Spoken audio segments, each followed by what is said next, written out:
तपस्वी पढ़ो। अरिहंत प्रभु की आज्ञा, सिद्ध प्रभु की आज्ञा, पूज्य गुरुदेव की आज्ञा से क्लास शुरू करते हैं। जय जिनेन्द्र सब। जय जिनेन्द्र गुरु जी। बात चल रही थी अपनी कालशी वैसी पुत्र जो स्त्रीय भगवंतों से प्रश्न करते हैं, उसमें से हमने सामायिक और सामायिक का अर्थ और प्रत्याख्यान और प्रत्याख्यान का अर्थ, ये दो बातें कल समझी थी। आज आगे प्रश्न करते हैं। फिर वो प्रश्न करते हैं कि संयम, संवर और विवेक, इन तीनों के बारे में एक ही बात करते हैं कि आत्मा ही संयम, आत्मा ही संवर और आत्मा ही विवेक, और इनका प्रयोजन भी क्या है? आत्मा ही संयम का प्रयोजन, आत्मा ही संवर का प्रयोजन और आत्मा ही विवेक का प्रयोजन। ऐसा क्यों कहा? यह किसे कहते, ऐसा क्यों कहा? तो इसका मतलब यह है कि संयम किसे कहना?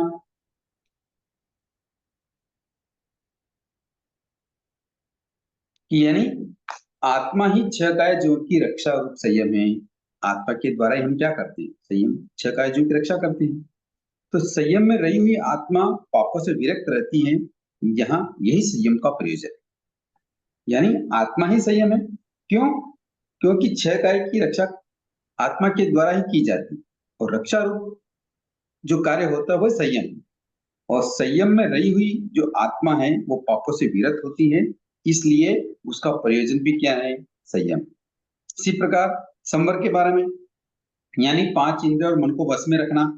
हाँ, ये आत्मा ही इंद्रिय और मन को वश में करने वाला होता है, इसलिए संवर कहलाता है। और संवर में रही हुई आत्मा शुभ अशुभ प्रवृत्तियों का निरोध करके कर देती है, इसलिए वो संवर कहलाता है। संवर उसका प्रयोजन है। समझ में आ रही बात? पहले कल भी यही बातें हुई थी। और विवेक यानी क्या चीज है, ये और उपादेय है, क्या ग्रहण करना है, क्या छोड़ना है और किसको जानना है, ये सारी बातें भी कौन ग्रहण करता है? आत्मा ही ग्रहण करती है। हैं? ये विशिष्ट ज्ञान को, ये जो कार्य है विवेक, ये आत्मा के द्वारा ही होता है। और विवेक युक्त आत्मा ही है गए उपादेय का कार्य कर सकती है, इसलिए इसका यही प्रयोजन। समझ में आया? ये तीनों ही आत्मा के गुण हैं, इसलिए इन्हें आत्मा कहा है। ओके,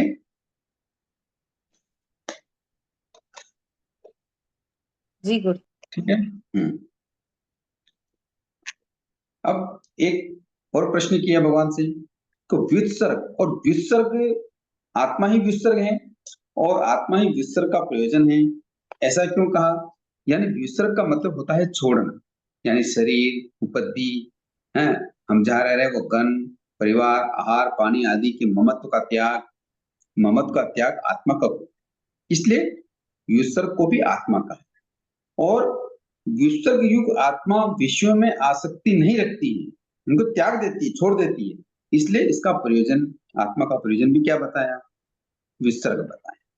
समझ में आई बातें ये?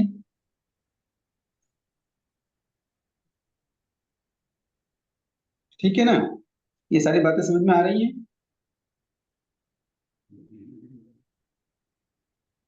हाँ सारी है। यानी कहने का मतलब ये है कि ये जो बातें पूछी गई है, सामायिक, प्रत्याख्यान, संयम, संवर, विवेक है और विसर्ग, ये सभी आत्मा के गुण है। ये क्या है? ये आत्मा के गुण है। और गुण को आत्मा से अलग नहीं किया जा सकता। जैसे सूर्य को, सूर्य की प्रकाश को सूर्य से अलग किया जा सकता है क्या? नहीं किया जा सकता। उसी प्रकार ये जो चीज बताई गई है, ये भी आत्मा के ही गुण हैं, इसलिए इनको ही आत्मा कहा गया है। और प्रयोजन भी यही है कि इनको प्राप्त करना, इन गुणों को प्रकट करना। समझ में आया? बहुत अच्छा।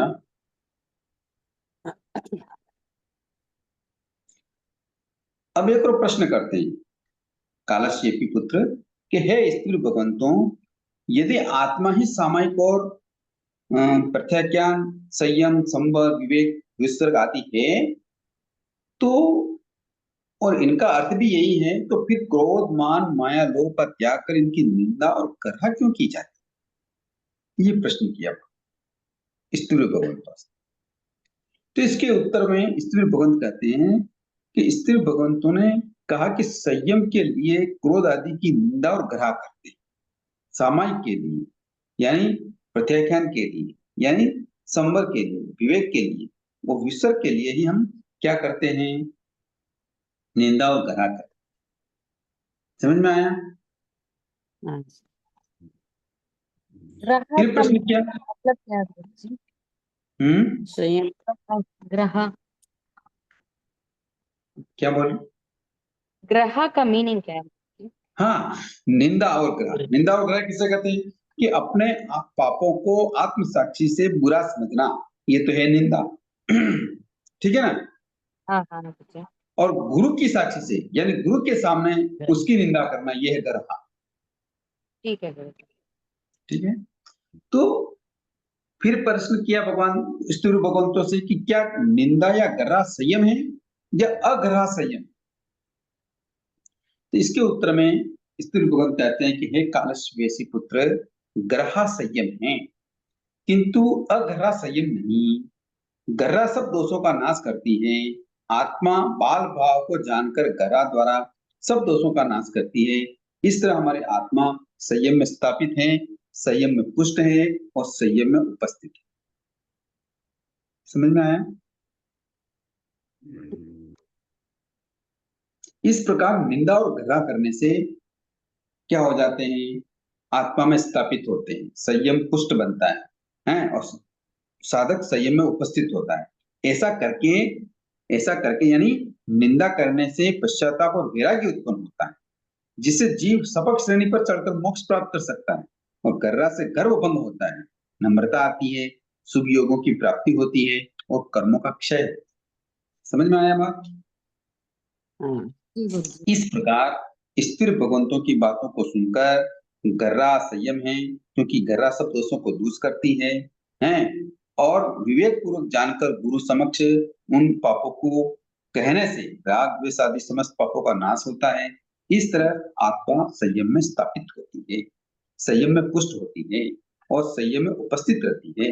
यह सुनकर वे बोध को प्राप्त हुए और चतुर्याम के स्थान पर, जब वो किसके स्थान पर, 4 महाव्रतों के धारण किए हुए थे वो, उसके स्थान पर 5 महाव्रत और सप्रतिक्रमण धर्म स्वीकार किया और बहुत वर्षों तक संयम की आराधना करके कालस्येपी पुत्र सिद्ध बुद्ध और मुक्त। समझ में आया? हाँ सर आया आगे। ठीक है। कोई गर्रा प्रश्न का है मतलब इसके संबंध? गुरुजी, गर्रा का मतलब गुरु के सामने पापों की आलोचना करना। बिल्कुल। हाँ सर ठीक है।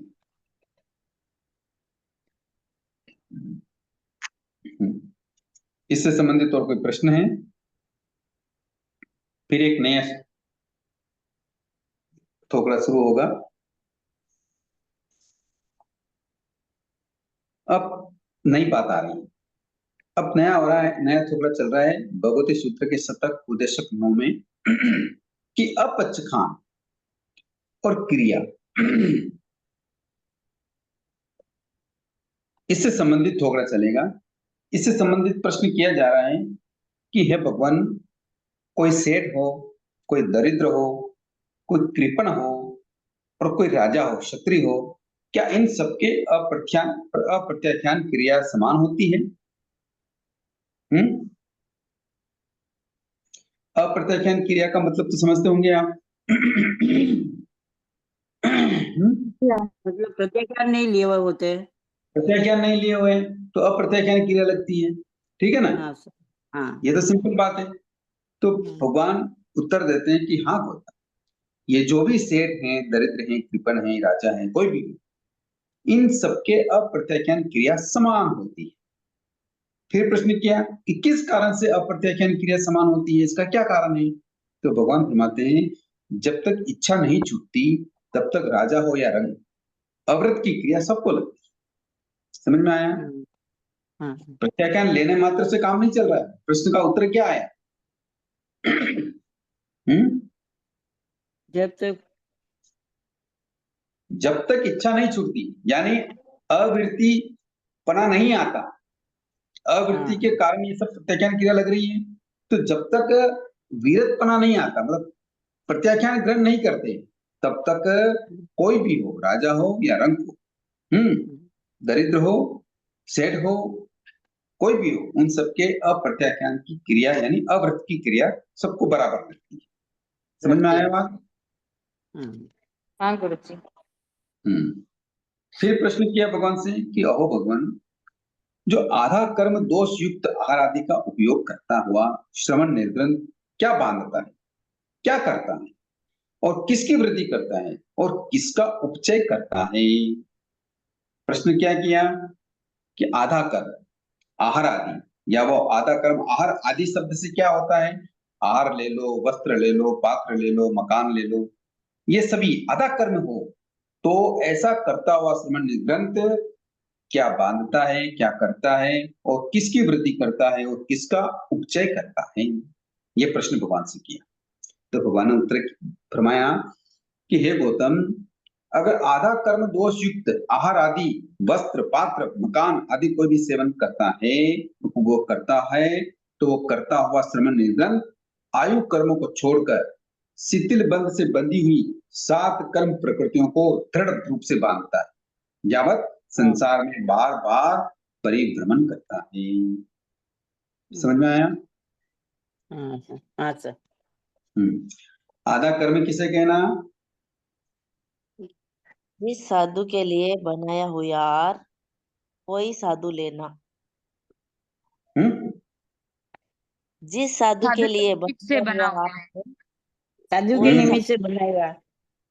हाँ, यानी ग्रस्त आदि जो व्यक्ति हैं, उनके द्वारा साधु को अपने मन में रखकर 6 काया के जीवों का उपमर्दन पूर्वक आहार आदि का निष्पादन करना, वो आधा कर्म है। चाहे वो वस्त्र हो, पात्र हो, उपाश्रय हो, कोई भी हो, इन सबके बनाने में अगर साधु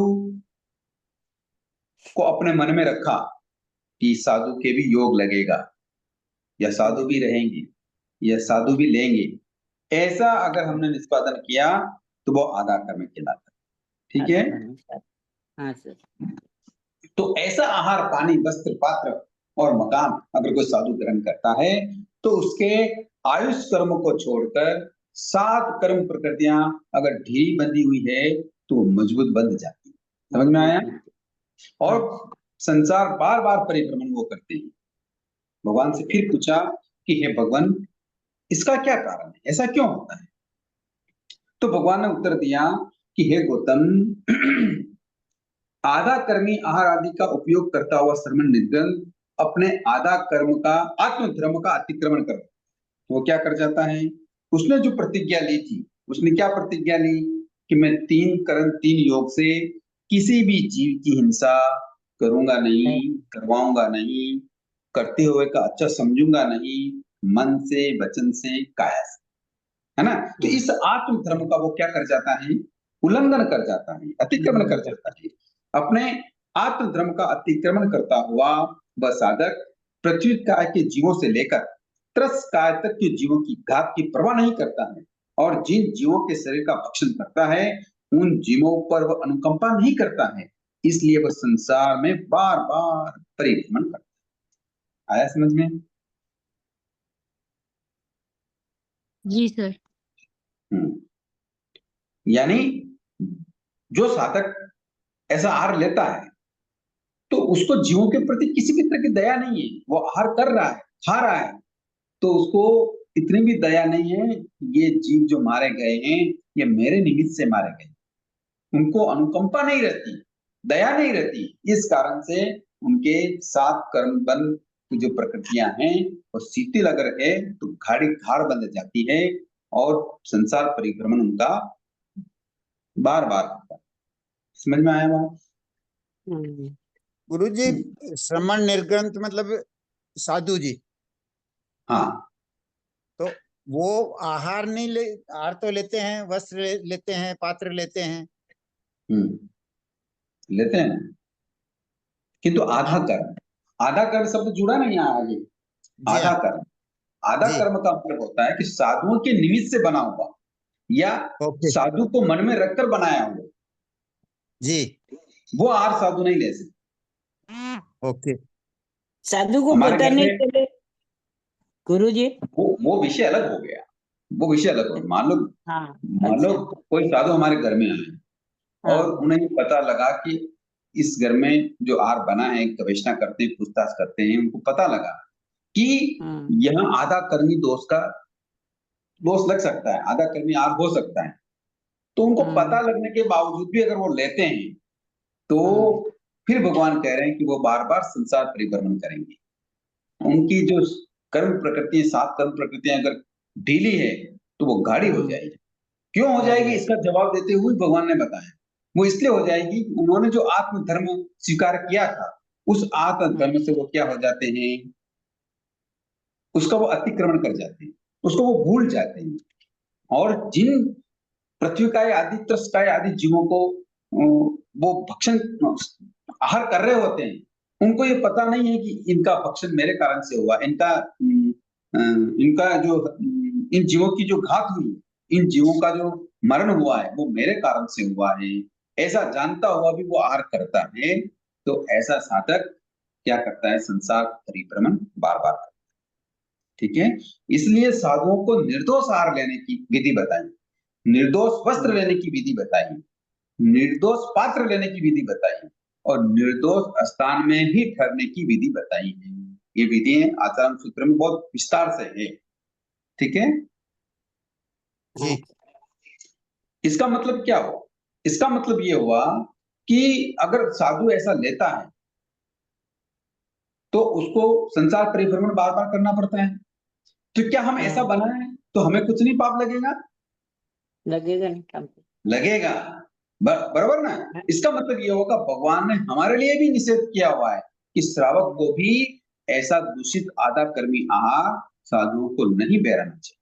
अगर वो जानता है कि यह आधा कर्म वाला है, घर में साधु के निमित्त से बना है, चाहे वो वस्त्र हो, पात्र हो, आहार हो या मकान हो, तो साधु को बता देना चाहिए कि ये आपके निमित्त से बना है। उनको दूषित आहार नहीं बेराना चाहिए। समझ में आया? अगर गुरुजी कोई साधु है ना, बीमार हो, कुछ हो और वो चरका नहीं खाता, ऐसा कुछ आता है, वो कह देता है मेरे ऐसे बना देना, तो फिर बनाना तो दोष लगता है। ऐसा आया कि आगम पाठ में चरका हो तो मीठा बना लेना? नहीं, कोई साधु चरका साधु नहीं को खाता, मिर्ची वगैरह, अगर तो वैसे वही कह रहा हूँ ना, मैं आपको यही तो कह रहा हूँ, कोई साधु को मालूम चरका नहीं चलता हो, एसिडिटी है उसके, अगर वो हाँ, कह दे कि एसिडिटी है, चरका मत बनाना, मीठा बना लेना, ऐसा आगम पाठ में आया क्या? मीठा नहीं बना देना, बिना मिर्ची का बना देना, ऐसा बोल देते बिना हैं। मिर्ची का बना देना, चलो ऐसा आया क्या? हाँ, अरे क्या हाँ? नहीं नहीं है ऐसे।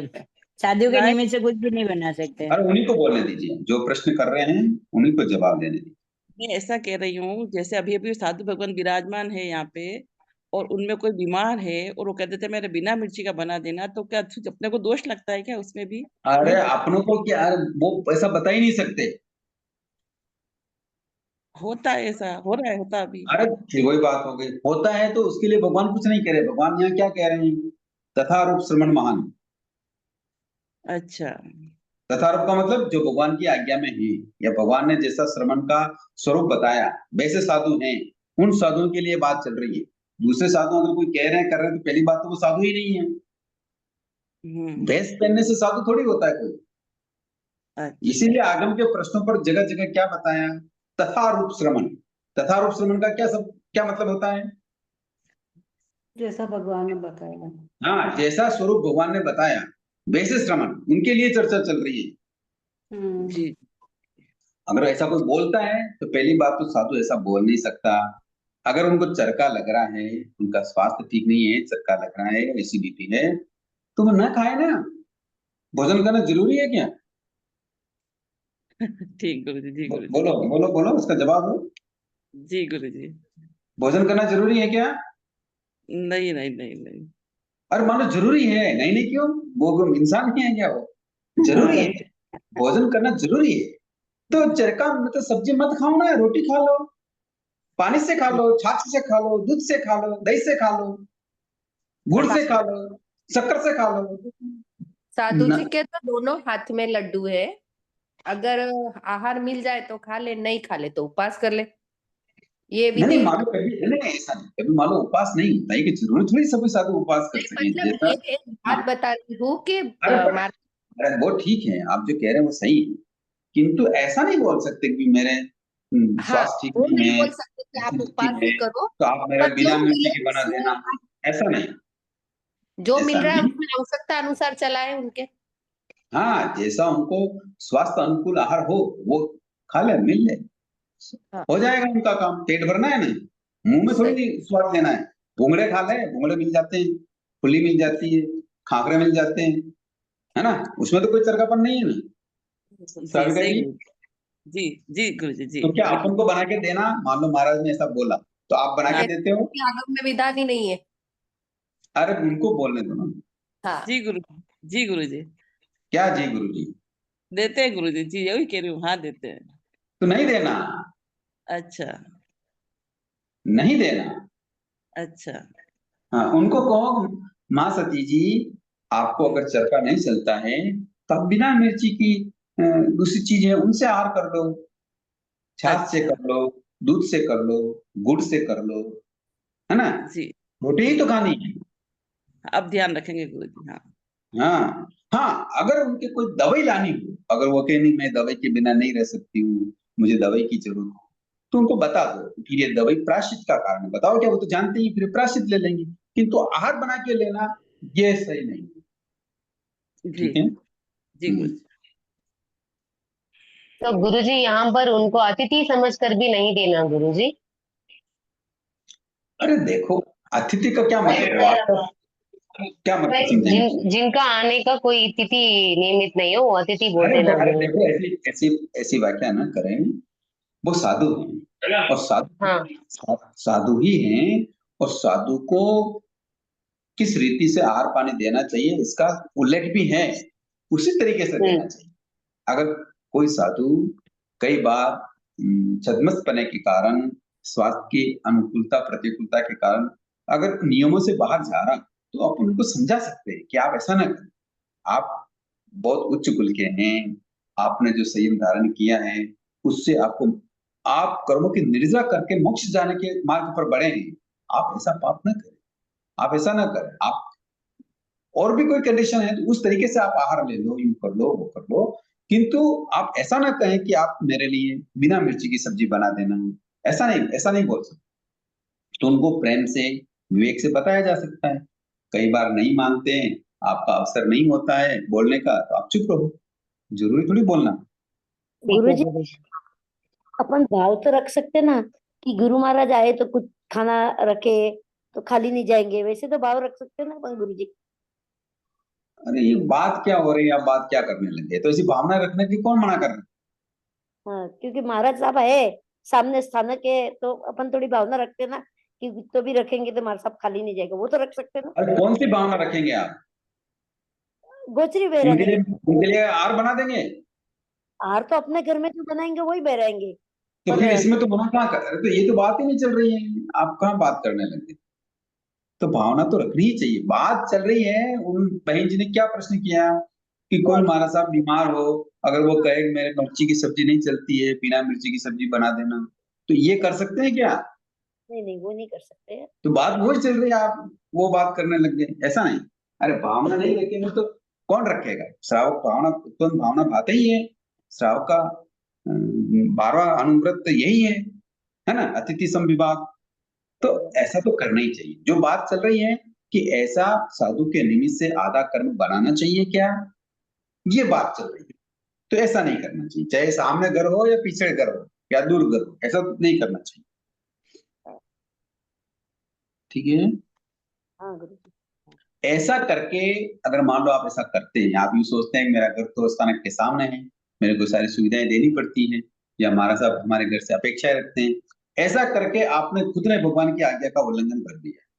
और भगवान की आज्ञा का उल्लंघन करके कितना बड़ा पाप होता है, अब इनके आगे इन भगवती सूत्र के प्रश्न पर आएगा, फिर बात करेंगे उससे। ओके। किंतु अगर साधु आधा कर्मी आहार नहीं लेकर ऐशनी आहार ले, ऐशनी का मतलब त्रासु, अचित और आधा कर्मी आदि दोषों से रहित बिना आहार आदि अगर सेवन करता है तो श्रमण निर्गंध क्या बांधता है, क्या करता है, क्या वृद्धि करता है और क्या उपचय करता है। भगवान से ये भी प्रश्न किया। इसके उत्तर में भगवान फरमाते हैं कि हे गौतम, जो साधक त्रासुक और ऐष्णी आहार आदि का उपभोग करता है, ऐसा करने वाला श्रमण निर्ग्रंथ आयु कर्म को छोड़कर दृढ़ बंधी हुई यानी गाढ़ बंधी हुई 7 कर्म प्रकृतियों को शिथिल कर देता है। आयु कर्म को कदाचित बांधता है, कदाचित नहीं बांधता है और संसार परिक्रमण को पार कर सकता है। वो बार बार जन्म मरण नहीं करता। तो है भगवान, इसका क्या कारण, ऐसा क्यों होता है? तो इसके जवाब में भगवान फरमाते हैं कि हे गौतम, जो त्रासु ऐष्णी आहार आदि का उपभोग करने वाला जो श्रमण निर्गंथ है, अपने आत्म धर्म का उल्लंघन नहीं करता, अपने आत्म धर्म का उल्लंघन नहीं करता हुआ वह श्रमण निर्गंथ पृथ्वी काय के जीवों को जीवन चाहता है, यानी वो जीवन दान देता है। उसी प्रकार त्रस्त काय के जीवों को भी वो जीवन दान देता है और जिन जीवों का शरीर उसके उपभोग में आता है उनका भी वह जीवन चाहता है। इस कारण से हे गौतम, वह संसार परिभ्रमण को पार कर सकता। समझ में आया? जी गुरुजी। जी गुरुजी। यहाँ पर अपचकान का मतलब इच्छा जब तक नहीं छूटती तब तक अपचकान है, ऐसा गुरुजी? हाँ जी, प्रत्याख्यान लेने के बाद भी अगर उसके प्रति आपकी इच्छा है, मूर्छा है, आसक्ति है, वो प्रत्याख्यान नहीं कहलाता। ऐसा क्यों गुरुजी? ठीक है, ऐसा इसलिए कि आपने उस पदार्थ का आसक्ति नहीं छोड़ी, वो जो हो रहा है वो अच्छा माना। ये ठीक है कि आपने उसका उपयोग नहीं किया, उसका फल तो मिलेगा, किंतु अप्रत्याख्यान की क्रिया लगेगी। अच्छा, अप्रत्याख्यान की क्रिया लगेगी, लेकिन उसको हम कंट्रोल किया तो उसके हिसाब से निर्जरा भी होगी। वो अलग हो गया, उसकी निर्जरा अलग हो सकती है, किंतु अच्छा आपने गुरुजी। उसको अच्छा माना, इच्छा से नहीं छोड़ा, समझ पूर्वक नहीं अच्छा। छोड़ा, आसक्ति रख ली, तो वो अप्रत्याख्यान ही है। ठीक है गुरुजी।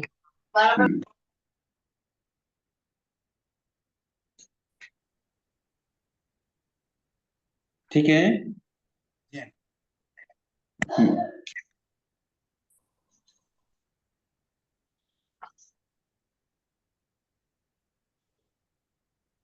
गुरुजी, हम्म अगर अभी हम नहीं चाहते हैं कि हम आगे साधु टिफिन सब मंगाते, नहीं देना हम नहीं चाहते हैं, लेकिन बड़े आके घर पे बोल रहे हैं, लेके ही जाना पड़ेगा उनको।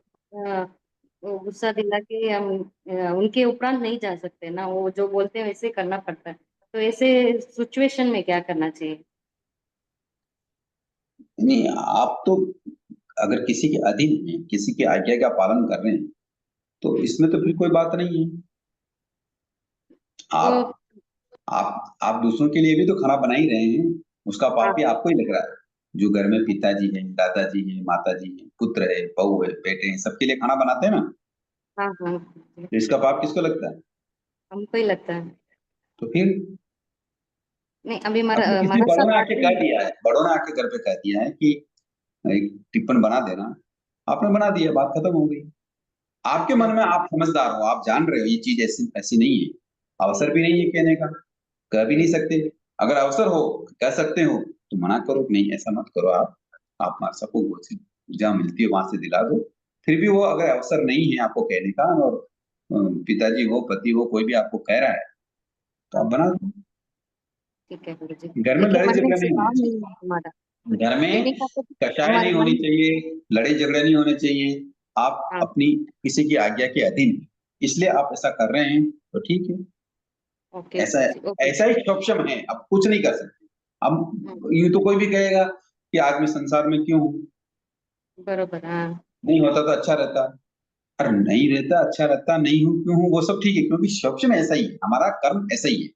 अगर कोई मान लो अब यूं कहे कि मैं वैष्णव धर्म में क्यों जन्म लिया, अच्छा होता मैं जैन धर्म में जन्म लेता, अच्छा होता हाँ, मैं दिगंबर में क्यों जन्म लिया, स्थानकवासी में जन्म लेता। तो ये सबकी अपनी अपनी कंडीशन है, अपना अपना जैसा जैसा क्षोभम होता है वैसा वैसा होना पड़ता है। समझ में आया ठीक ना? है। तो जैसा आपके घर आप में क्षोभम है और आपको बड़ों ने आज्ञा दी है कि टिफिन बनाना है, तो बनाना है। अब आपका जैसा क्षोभम है, तो उसका दोष लगता है ना हमको, लगेगा। फिर उसके लिए क्या करना है गुरु जी? बताए ना, आत्मनिंदा, ग्रहा, बताए नहीं। ठीक है गुरु जी। हम्म, ठीक है। हम्म, ठीक है, बात समझ में आ गई। हाँ गुरु जी, हाँ। हेलो। हाँ जी, कोई प्रश्न है?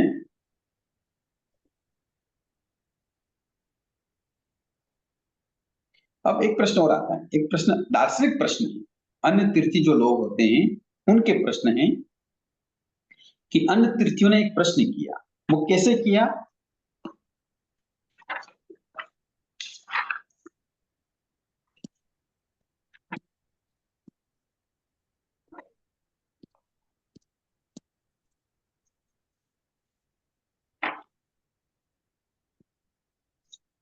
हाँ, अब क्या है, कुछ अन्य तीर्थी भगवान से प्रश्न करते हैं।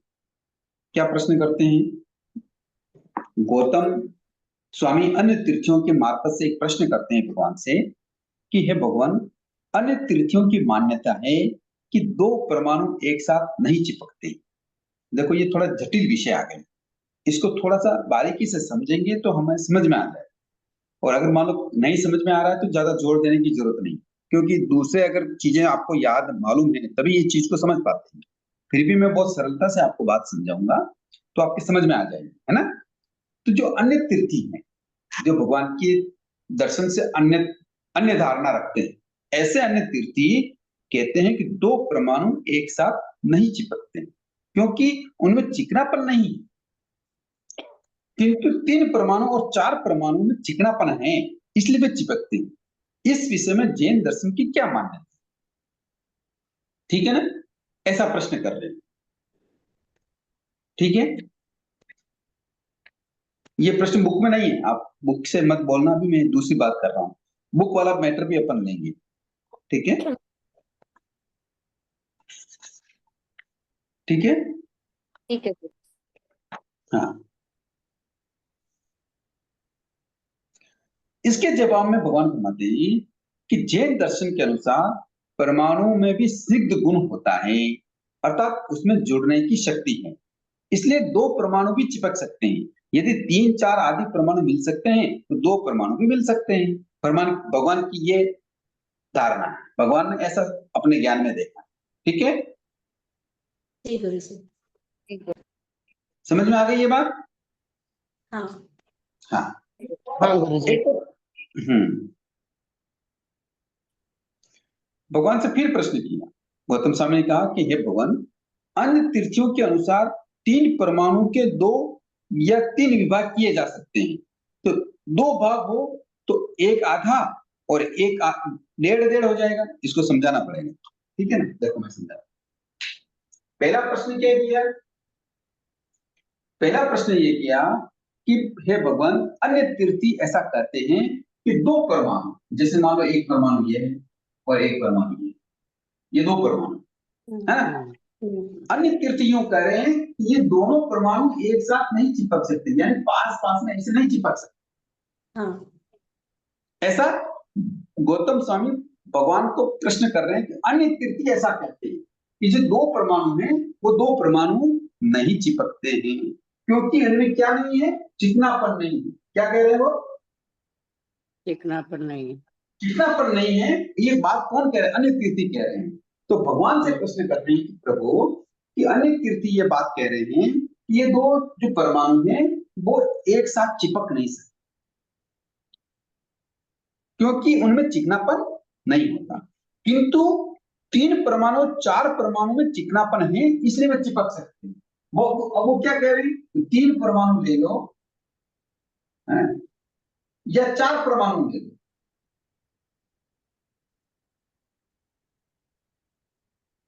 वो चिपक सकते हैं। क्यों चिपक सकते हैं? कि उनमें चिकनापन है। ऐसा अन्य तीर्थी कह रहे हैं। तो हे प्रभु, जैन दर्शन में इसकी क्या मान्यता है, यानी हमारे सिद्धांत में इसकी क्या मान्यता है? तो भगवान फरमाते हैं कि गौतम, परमाणु में भी चिकनापन होता है। क्या फरमाते हैं भगवान? कि एक परमाणु में भी चिकनापन होता है, इसलिए दो परमाणु भी चिपक सकते हैं, साथ रह सकते हैं, जुड़ सकते हैं। समझ में आई बात? तो 3, 4, 5 आदि तो चिपक ही सकते हैं, साथ रह ही सकते हैं, ठीक है ना? ये हाँ बात गुरुजी, समझ में आ गई? हाँ गुरुजी। हाँ। अब दूसरा प्रश्न किया, दूसरा प्रश्न ये किया कि अन्य तृतीय के अनुसार 3 परमाणु जो हैं 2 या 3 विभाग किए जा सकते हैं।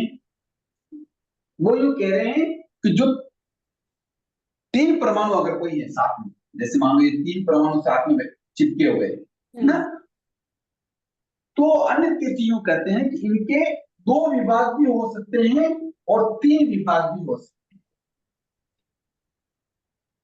अगर 2 विभाग होते हैं तो 1.5 और 1.5 कितना हो गए हैं? 3 हो गए। और 3 विभाग हो तो 1 1 1 हो जाएंगे, तीनों परमाणु अलग अलग हो जाएंगे, ठीक है। और 4 परमाणु के अगर 4 परमाणु हो, अगर मान लो 3 की जगह 4 परमाणु हो तो कैसे होंगे? तो वो यूं कहते हैं 4 परमाणु के 2, 3 और 4 ये विभाग किए जा सकते हैं।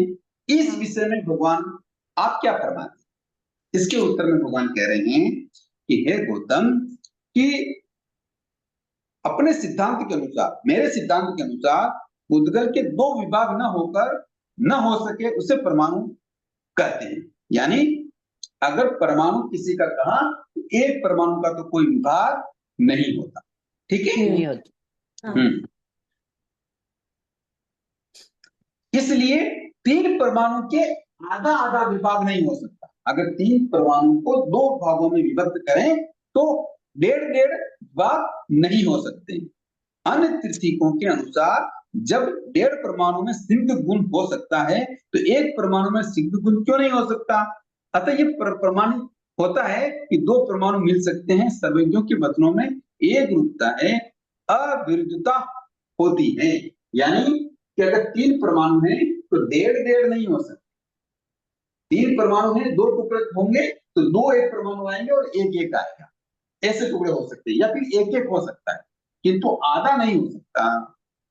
किंतु अगर देखो इनकी मान्यता यही खंडित हो गई, ये यूं कह रहे हैं कि अगर 3 परमाणु के 2 टुकड़े करेंगे तो 1.5 हो जाएंगे, यानी आधा टुकड़ा भी उसके साथ मिल सकता है ना? तो पहले प्रश्न में क्या कह रहे थे वो कि 2 परमाणु एक साथ नहीं रह सकते क्योंकि उनमें चिकनापन नहीं होता। तो आधा परमाणु कैसे रह सकता है? आधा ही मिल रहा है ना, आधा भी नहीं रह सकता। तो इनकी मान्यता क्या हो गई? यही खंडित हो गई।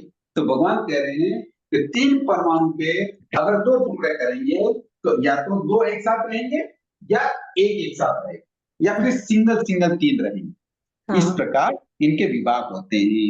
समझ में आया? जी गुरुजी। हाँ। तो इस प्रकार ये परमाणु से संबंधित प्रश्न उत्तर हैं।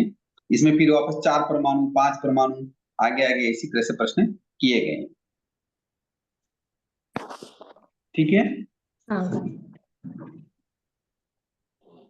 फिर प्रश्न किया भगवान से कि हे प्रभु, परमाणु ये किस कंटेक्स्ट में बोले, ये मैं नहीं समझ। सिंगल कोई परमाणु किसका होता है? उद्गलास्थी का एक परमाणु होते हैं। जी हाँ। यानी सिंगल पदार्थ। जैसे इसको हम कल्पना से इसको क्या माने? परमाणु माने, जैसे डॉट्स को। जी हाँ। ये डॉट्स भी अनंत परमाणु वाला है भगवान की नजरों में। तो किंतु एक समझने की दृष्टि से मान लो एक डॉट्स को हम परमाणु माने जी, तो ऐसा परमाणु 2 हो या 3 हो या 4 हो, सभी साथ रह सकते हैं, जुड़ सकते हैं, मिल सकते हैं। ऐसा भगवान की सिद्धांत है। जी हाँ। किंतु अन्य तीर्थयों कहते हैं कि अगर 2 परमाणु हो, एक डॉट और हो, तो ये दोनों साथ नहीं रह सकते क्योंकि उनमें चिकनापन नहीं होता। ऐसा उनका मान्यता है। किंतु भगवान ऐसा नहीं मानते। भगवान मान रहे एक सिंगल परमाणु में भी चिकनापन होता है। जी। फिर प्रश्न किया कि अगर 3 परमाणु हो तो उनके अगर 2 विभाग करें तो अन्य तीर्थी कहते हैं कि इनका 1.5 और 1.5 ऐसे 2 टुकड़े हो सकते हैं, किंतु भगवान कहते हैं ऐसे टुकड़े नहीं होते।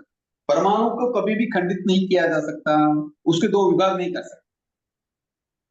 तो 2-3 परमाणु हैं तो उनके अगर 2 विभाग होंगे तो 2 एक साथ रहेंगे, एक साथ रहेंगे, अकेला रहेगा। 3 करेंगे तो सिंगल रहेंगे। ऐसा भगवान का सिद्धांत। जी ठीक है जी। गुरुजी, हम्म। परमाणु परमाणु इतने सूक्ष्म होते हैं, उनका विभाग नहीं हो सकता है ना? नहीं, मैंने पढ़ा था उसमें, तो हाँ परमाणु नहीं हो सबसे सकता ना। सूक्ष्म। हाँ, नहीं हो यही सकता। बता रहे हैं, वही बता रहे हैं कि परमाणु उसे कहते हैं जिनका क्या नहीं हो सकता है, 2 विभाग विभाग नहीं नहीं हो होता। सकते। डिवीजन। हाँ उसी को परमाणु कहते हैं। हाँ, सच। हम्म। ठीक है। नहीं, आपने अभी बताया उसका मतलब आधा डेढ़ डेढ़ ऐसे हो सकता है। नहीं, ये तो अन्य नहीं हो तिथियों सकता। की मान्यता बता रहा हूँ, आप बात को समझो।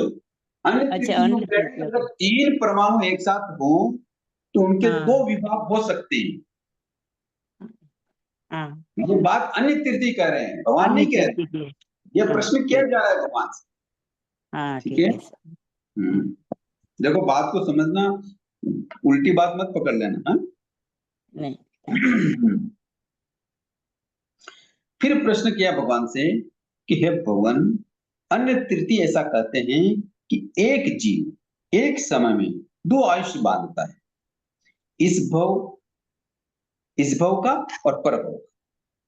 जिस समय इस भव का आयुष्य बांधता है उस समय पर भव का भी आयुष्य बांधता है, और जिस समय पर भव का आयुष्य बांधता है उस समय इस भव का भी आयुष्य बांधता है। इस भव का आयुष्य बांधने से पर भव का आयुष्य बांधता है, और पर भव का आयुष्य बांधने से इस भव का आयुष्य बांधता है। भगवान, क्या अन्य तीर्थियों का यह कथन सत्य है? प्रश्न को समझ गए आप सभी? जी गुरुजी। हाँ। तो गौतम को संबोधित करते हुए भगवान कह रहे हैं कि अहो गौतम, अन्य तीर्थियों का यह कथन मिथ्या है, यानी झूठ है। ऐसा नहीं होता, क्योंकि एक जीव एक समय में एक ही आयुष्य बांधता है, इस भव का या पर भव का। जिस समय इस भव का आयुष्य बांधता है उस समय पर भव का आयुष्य नहीं बांधता, और जिस समय पर भव का आयुष्य बांधता है उस समय इस भव का आयुष्य नहीं नहीं बांधता। बात। समझ में आया? हाँ ये एक समय में एक ही आयुष्य आयुष्य बनता बांधेगा। है। आयुष तो एक ही बार बनता है ना पूरे लाइफ में। हाँ, हाँ, एक बार ही बंधेगा। हम्म। 2 भव का एक साथ नहीं बन सकता, 2 बांध भव का सकते। एक साथ नहीं बांध सकते, जी हाँ। दो आयुष नहीं बांध सकते। आयुष जी तो एक ही बनेगा।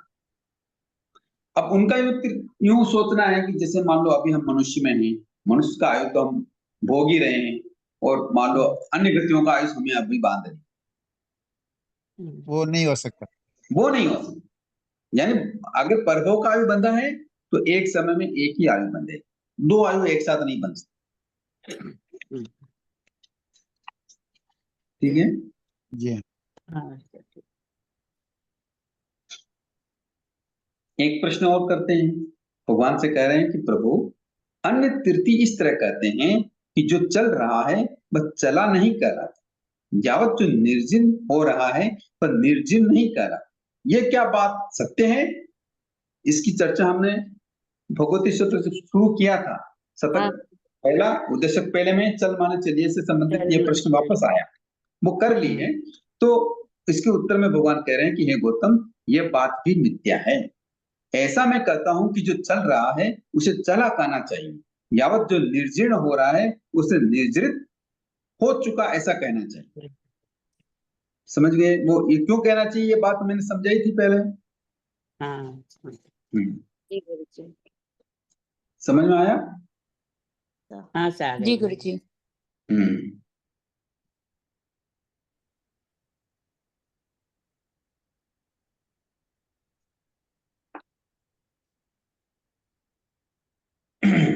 इसी से संबंधित और प्रश्न आ रहे हैं कि अन्य तीर्थी क्या कहते हैं। तो अन्य तीर्थी ऐसा कहते हैं कि बोलने के पहले भाषा के पुद्गल भाषा हैं, बोलने के पीछे भी भाषा के पुद्गल भाषा हैं, किंतु बोलते समय भाषा के पुद्गल भाषा नहीं है। ऐसा गौतम स्वामी प्रश्न कर रहे हैं कि अन्य तीर्थी ऐसा कहते हैं, तो भगवान कहते हैं कि ये अन्य तीर्थियों का कथन जो है वो कथन सत्य नहीं है।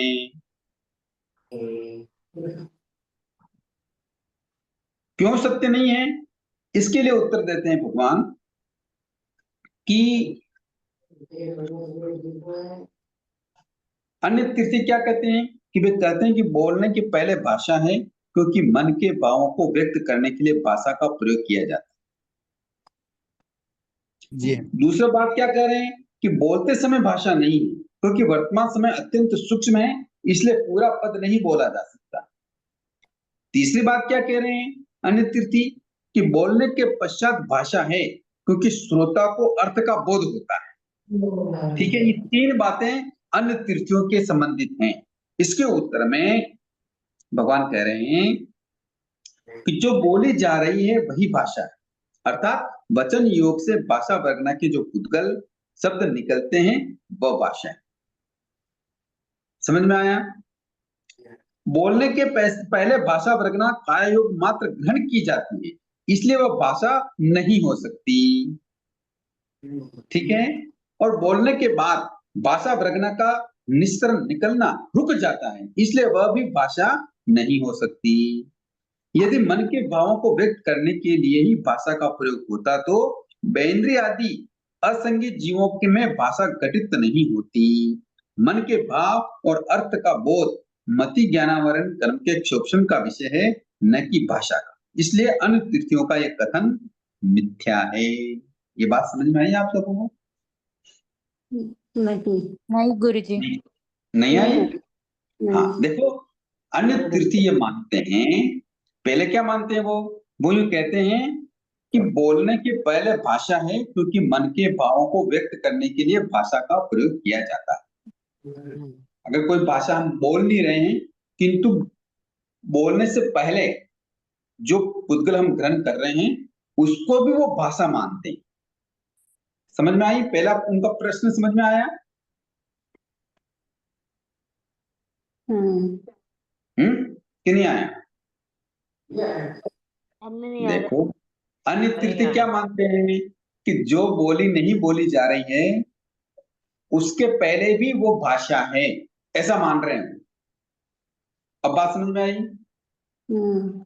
जैसे जैसे मान लो मैं आपको अभी बता रहा हूं, तो मैं बोल रहा हूं ना, तो मैं जो बोल रहा हूं उसके पहले ये जो शब्द हैं ये भाषा है क्या? नहीं। किंतु वो भाषा मानते हैं। वो क्या मानते हैं अन्य तीर्थी कि बोलने से पहले भी भाषा है। समझ में आया? प्रश्न समझ में आया कि नहीं आया? पहले ही बताओ। आ गया सर। हाँ, अन्य तीर्थी यूं मान रहे हैं कि बोलने से पहले भाषा है, ऐसा मान रहे हैं, किंतु बोलते समय भाषा नहीं है। वो यूं कह रहे हैं कि समय इतना सूक्ष्म है कि उस भाषा को बोली नहीं जा सकती। दो बातें समझ में आ गई? हाँ, इनका उत्तर अभी बाद में देंगे, पहले उनके प्रश्न समझ लो। और तीसरा वो कह रहे हैं कि बोलने के पश्चात भाषा है, क्योंकि श्रोता को अर्थ का बोध होता है, इसलिए बोलने के बाद भी भाषा है। किंतु भगवान ऐसा नहीं कहते। भगवान क्या फरमाते हैं कि जो बोली जा रही है वही भाषा है। क्यों? क्योंकि वो वचन योग के द्वारा बोला जा रहा है।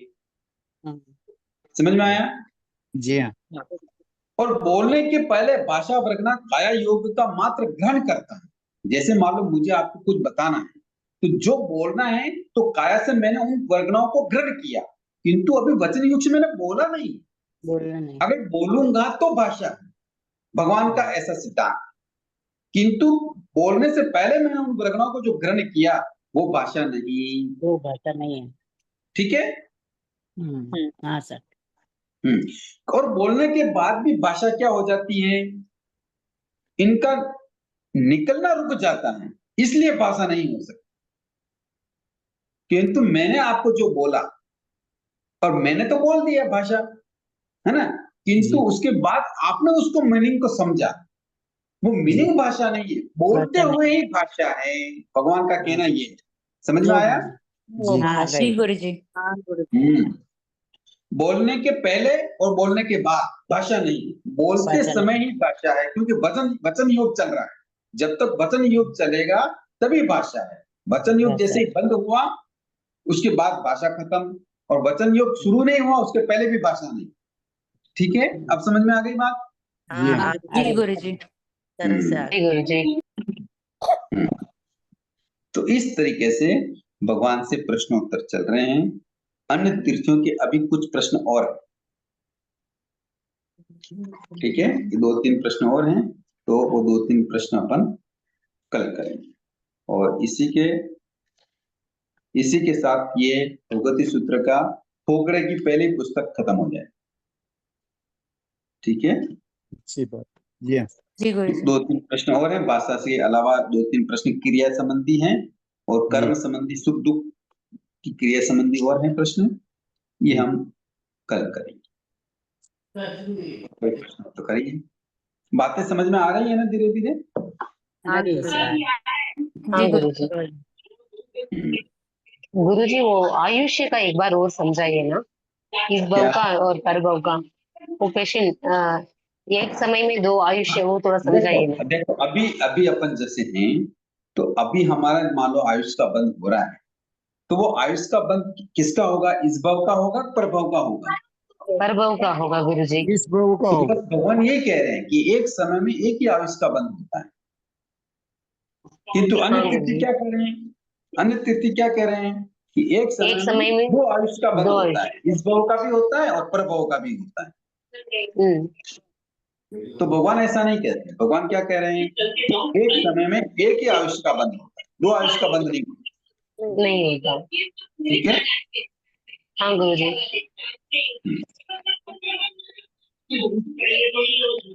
तो उसमें जिस समय इस भव का आयुष्य बांधता है उस समय परभव का आयुष्य नहीं बांधता। मतलब हम अभी इस भव का आयुष्य हम पहले भव में बांध के आ गए हैं ना, वो मतलब थोड़ा सा हाँ, कंफ्यूज तो हो रहे हैं। वो प्रभव का हुआ ना। मान लो इस भव में भी हम आयुष बांधेंगे, तो इस भव हाँ का हाँ बांधेंगे या गुरुजी। प्रभव का बांधेंगे? परभव का ही बांधेंगे। तो बस एक समय में एक ही आयुष बंधता है।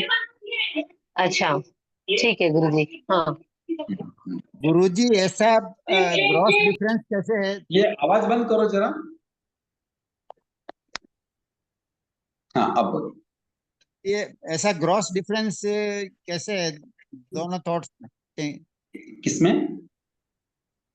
भगवान कह रहे हैं कि एक ही समय में एक ही भव का आयुष्य बंद होता है, और दूसरे कह रहे हैं कि दो भव का भी आयुष्य बंद होता है। ये ग्रॉस डिफरेंस क्यों है दोनों थॉट्स? वो क्रॉस डिफरेंस वो ऐसा यूं मानते हैं कि अभी जैसे मान लो अभी अभी कोई आयुष का बंध किया है जी। ना, ये आयुष प्रभव का भी हुआ, ये आयुष सॉरी। किसका हुआ? प्रभव का हुआ, है ना? हेलो, आवाज आई? आवाज कट रही है थोड़ी, वॉइस ब्रेक हुई सर। हाँ, मतलब अभी मान लो ये आयुष का बंध किया, जी। तो ये आयुष हमने प्रभव का बंध किया, ओके ना? नहीं, आवाज आ रही है? आ रही है गुरु जी, थोड़ी आ रही है। आवाज आ रही है गुरु जी। आ बोलिए रही सर। है। आवाज आ रही है आपको? आ जी आ हाँ। रही है। आ रही है आवाज तो।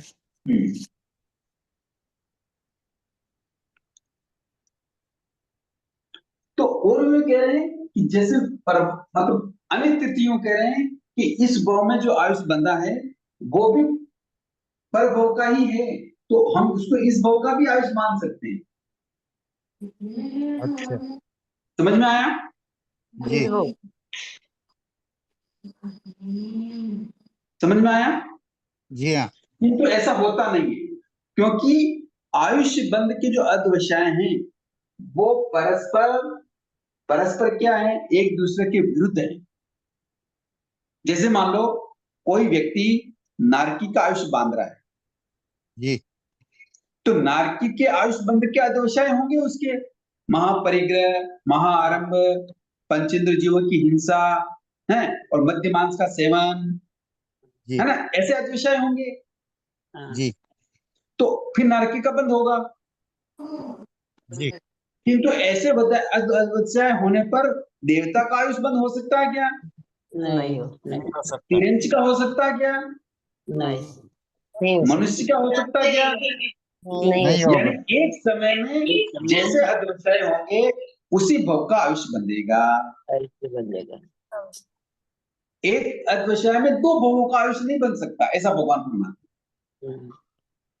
जी किंतु अन्य तीर्थ यूं कहते हैं कि जो हम प्रेजेंट में हैं तो वो भी इस भव का है, आयु बांधा हुआ है, और इसी समय हम परभव का भी आयुष्य बांध सकते हैं, बात करते हैं। ऐसा अन्य तीर्थी कहते हैं। तो ये बात भगवान कहते हैं सत्य नहीं है। एक समय में एक अध्यवसाय में एक ही भव का आयुष बन सकता राइट। है, ऐसा।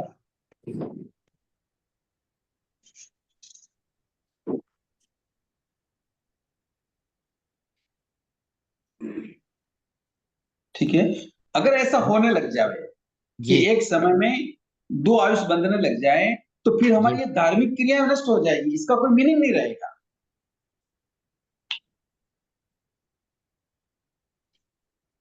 है ना? हाँ सर। मीनिंग क्यों नहीं रहेगा? इसका कारण ये है कि मान लो हम औसत व्रत आदि में हो, समय आदि में हो, और भगवान कहते हैं कि व्रत आदि में रहा हुआ व्यक्ति अगर आयुष का बंद करता है तो वो वैमानिक मतलब देवों का आयुष बंद करता है। जी और मान लो व्रत में रहा हुआ आदमी व्यक्ति अगर नरक का बंद करने लग जाए, क्योंकि एक समय में दो आयु अगर मान लो तिरंज का बंद करने लग जाए, तो फिर ये व्रत आदि क्या हो जाएंगे? निरर्थक हो जाएंगे, इनका कोई उपयोग नहीं रहेगा, निरर्थक कहलाएंगे। तो बराबर। ऐसा नहीं है ना, जी ऐसा नहीं हो सकता, भगवान का ये सिद्धांत।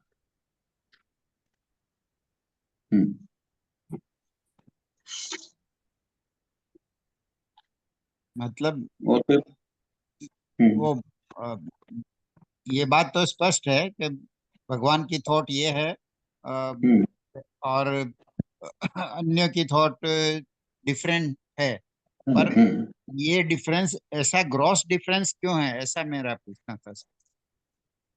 क्रॉस का मतलब बिल्कुल विरोधी बातें हो रही है ना। हाँ एक एक कह रहे हैं कि एक वक्त में एक टाइम में एक ही आयुष्य का बंद हो सकता है, और दूसरे कह रहे हैं कि नहीं, दो का भी हो सकता है, इस भव का भी हो सकता है, पर भव का भी हो सकता है। इनका कहना यह है कि जैसे मान लो परभव का आयुष बांधा, जी तो उसी में इस भव का आयुष इंक्लूड है, ओके वो इस भव में भी बनेगा ना आयुष। जैसे मान लो हमने अभी मनुष्य है, जी तो अन्य तीर्थ यूं सोचते हैं कि ये मनुष्य भव का आयुष हमने कब बांधा था? पिछले भाव में। डॉक्टर साहब, हाँ, पिछले भव मतलब पिछले भव में तो वो परभव में हो गया, जी और इस भव में हम मनुष्य हैं तो इस भव का भी हो गया। जी तो वो उस आयु को परभव का भी मानते हैं और इस भव का भी मानते हैं।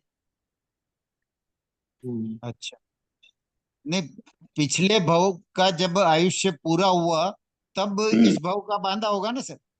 नहीं नहीं, पिछले आयुष्य रहते हुए ही मानते हैं। जैसे अभी हमारा आयु पिछला आयुष चल रहा है, जी तो अभी चलते हुए हम प्रभव का आयुष बांधेंगे।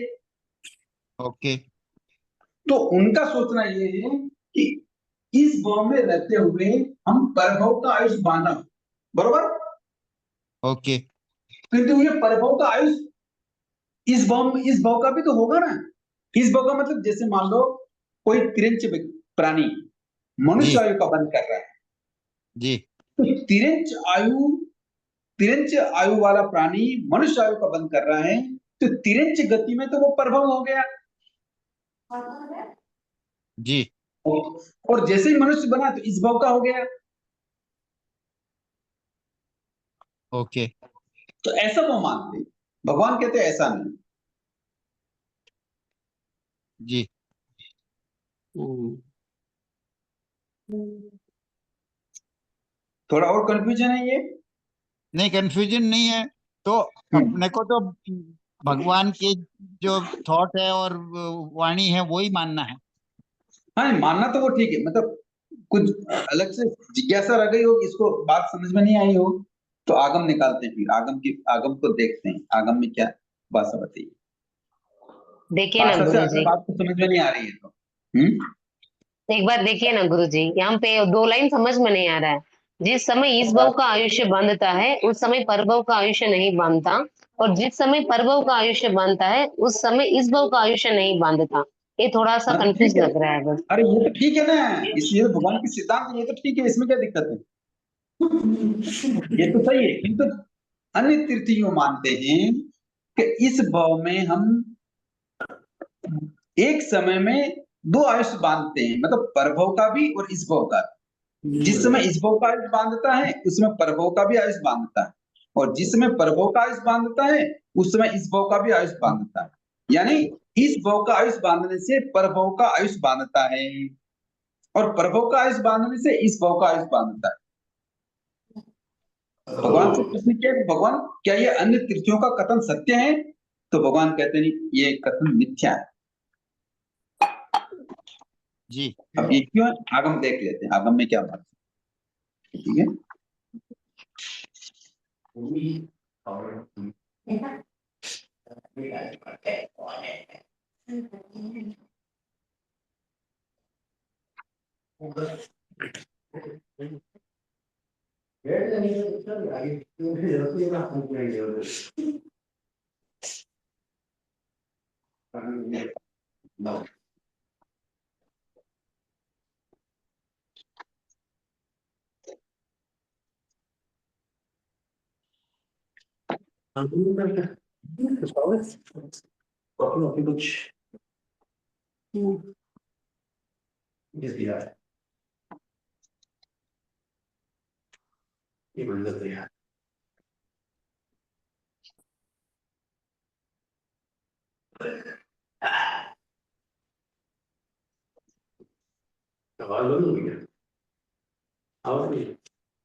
देखो अभी तो मेरे को यहाँ कुछ मिल नहीं रहा है, मैं ढूंढ के कल बताएंगे इसको, ठीक है। ठीक है गुरुजी।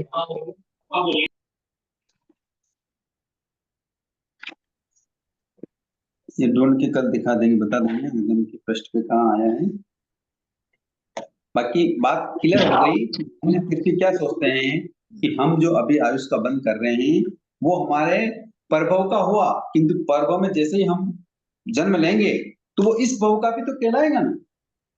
जैसे अभी है ये मनुष्य भव का आयुष है, ये बांधा है, और परभव का भी हमने उस समय बांधा था, तो उनका कहना ऐसा है। किंतु भगवान कहते हैं कि एक समय में एक ही आयुष्य का बंध होता है, 2 आयुष का बंध नहीं होता। ये बात है। ठीक है सर। गुरुजी समय है तो एक और क्वेश्चन पूछ सकती हूँ? हाँ बोलिए। 5 परमाणु को थोड़ा समझाइए ना गुरुजी।